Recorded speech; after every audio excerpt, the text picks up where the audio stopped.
రాష్ట్రం శ్రీలంక అయిపోయింది, రాష్ట్రం జింబాబ్వే అయిపోయింది,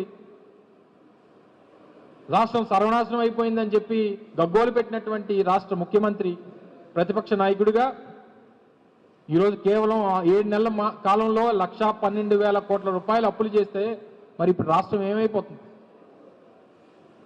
దీనికి జవాబుదారీతనం ఎవరు? ప్రజలకు సమాధానం ఎవరు చెప్తారు? ఆ రోజు జగన్మోహన్ రెడ్డి గారు ఇవే వెల్ఫేర్ స్కీమ్స్ పంచుతూ ఉంటే జగన్మోహన్ రెడ్డి గారు ఏమన్నా సొంత డబ్బులు పంచుతున్నాడా? జగన్మోహన్ రెడ్డి గారు జేబులో డబ్బులు పంచుతున్నాడా? జగన్మోహన్ రెడ్డి గారు వ్యాపారాల నుంచి పంచుతున్నాడా? జనం డబ్బే కదా జనంకి ఇస్తున్నాడు అని చెప్పి మాట్లాడారు కదా.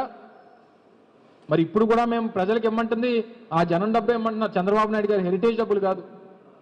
నిన్ననే చూసాం, మీ అందరూ కూడా ప్రధానమైనటువంటి పత్రికల్లో టీవీ ఛానల్స్లో వచ్చాయి. దేశంలో ఉన్నటువంటి అన్ని రాష్ట్రాల్లో కల్లా అత్యంత ధనిక ముఖ్యమంత్రి చంద్రబాబు నాయుడు గారు అని చెప్పి నిన్ననే సర్వేలు వచ్చినాయి. ఆ రోజు జగన్మోహన్ రెడ్డి గారు ధనిక సీఎం అని చెప్పి పెద్ద ఎత్తున ప్రచారం చేస్తూ ఓదరగొట్టి 450 కోట్ల రూపాయలు విలువ గల కుటుంబ ఆస్తులు విలువ అని చెప్పి ఆ రోజు జగన్మోహన్ రెడ్డి గారు ముఖ్యమంత్రిగా ఉన్నప్పుడు ఓదరగొట్టారే. మరి ఈరోజు దేశంలో అత్యంత ధనిక సీఎం చంద్రబాబు నాయుడు గారు 960 కోట్ల రూపాయలు ఆస్తులు విలువ కలిగినటువంటి ముఖ్యమంత్రి చంద్రబాబు నాయుడు గారు అని చెప్పి నిన్ననే సర్వేలు వచ్చినాయి.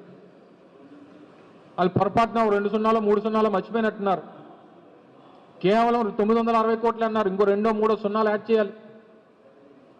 2 ఎకరాలతో మొదలుపెట్టినటువంటి చంద్రబాబు నాయుడు గారు ఈరోజు ఆ స్థాయికి ఏ రకంగా వెళ్ళారో ప్రజలకు సమాధానం చెప్పాలి.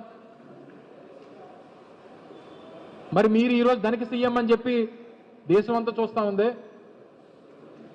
మరి ప్రజలకు మీరు ఇచ్చినటువంటి హామీలు మీ డబ్బు నుంచి ఇస్తారా, లేదా ప్రభుత్వం డబ్బు నుంచి ఇస్తారా, లేదా మీరు అప్పు చేసినటువంటి డబ్బు నుంచి ఇస్తారా?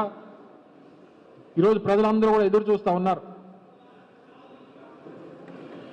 ప్రభుత్వం సూపర్ 6 చెప్పిన పథకాల్లో ఇప్పటికీ గడిచినటువంటి 7 మాసాల్లో, 7 మాసాలంటే రేపు 4వ తారీఖుకి 7 మాసాలు పూర్తవుతాయి.